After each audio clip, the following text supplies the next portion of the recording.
Hello everyone, my name is Tyler Krompiatek from Coley at Canisius College. In this video we will cover how to use the new Dropbox UI.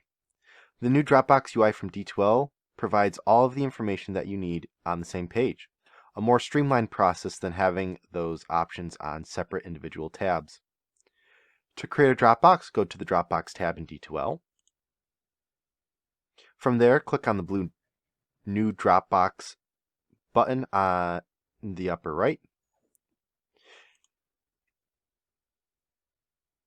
If you're still seeing this old Dropbox editor, you can quickly switch over to the new one by clicking on the drop-down arrow in the upper right-hand corner.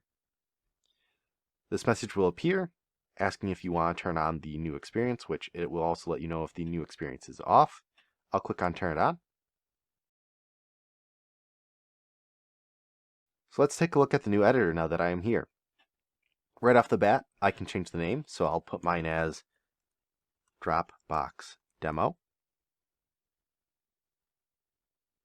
You can choose a score out of. I'll say 10 points. And as you can see, this new option has also appeared. So right now it's in grades. I can choose from in grades. And I can set it up so that it's a brand new grade item with the name Dropbox Demo. It will share the same name as the name of the Dropbox. I can also put it into a category if I have any categories that I have. I can also link it to an existing grade item if I choose to do that. I'll just click on Create and Link to a new grade item. I'll hit OK. I can also remove it from the grades so that it is graded, but it's not in the grade book and therefore not part of D2L's final grade calculation. I can also reset it to ungraded, which will reset it completely. I'll just set it to 10 and leave it in the grade book as a brand new grade item. You can also add a due date here, so I'll set mine up for the 25th at 11:59 p.m. Note that the due date is not really used for anything except for D2L's inbuilt calendar, which can help students keep track of upcoming assignments. We'll look into availability dates later on in this video. Next, you can add instructions.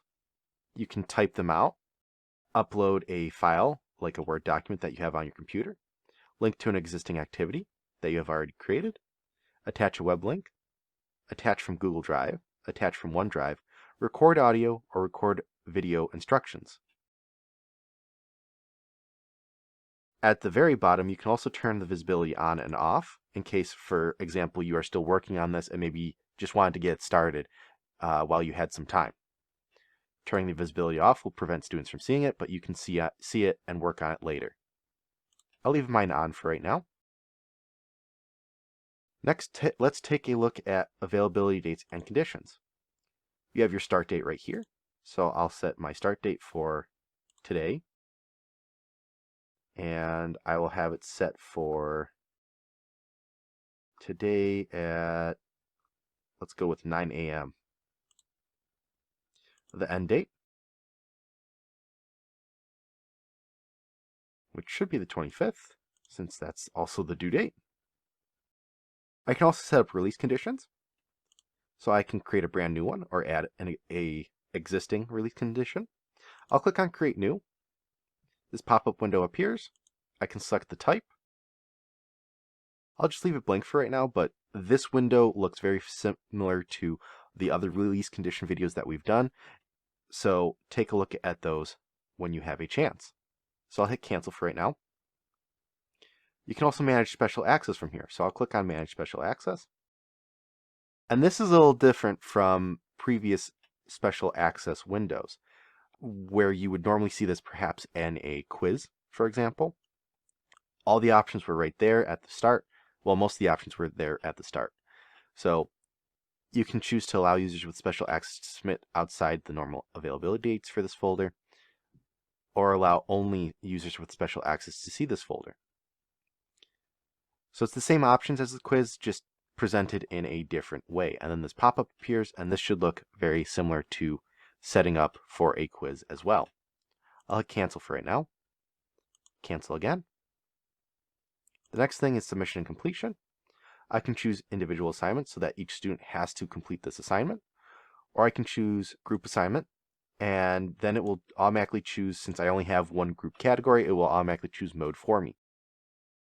What this does is this will make a Dropbox that each group has to submit to, for example.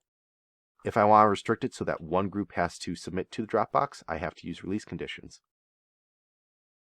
This will make it so that each group can submit to the Dropbox, the same Dropbox. I can choose unlimited, one file, all submissions are kept, one submission is kept, the most recent submission is kept. I can click on evaluation and feedback, and I can choose a rubric if I have a rubric. I can create new or add an existing. Learning objectives if I have those. Make annotation tools available for assessment, so that's for me when I go to grade this. And turn it in integration. I can turn that on from here as well. That's all the options in the brand new editor, and I didn't have to do too much clicking to get to it. And in fact, I could have left all these open and just scrolled up and down. The final thing that I have to do is I can either save and close or cancel it if I want to start all over or perhaps don't want to use this Dropbox anymore. I'll click on save and close. There's my new Dropbox demo. It's got a group restriction and it does have an assessment. It's got the due date. I'll go to my grades. And if we scroll to the right, my Dropbox demo grade item has appeared here as well. That's it for this video. If you have any questions or comments, please email us at helpdesk@canisius.edu. Thank you for watching and have a good rest of your day.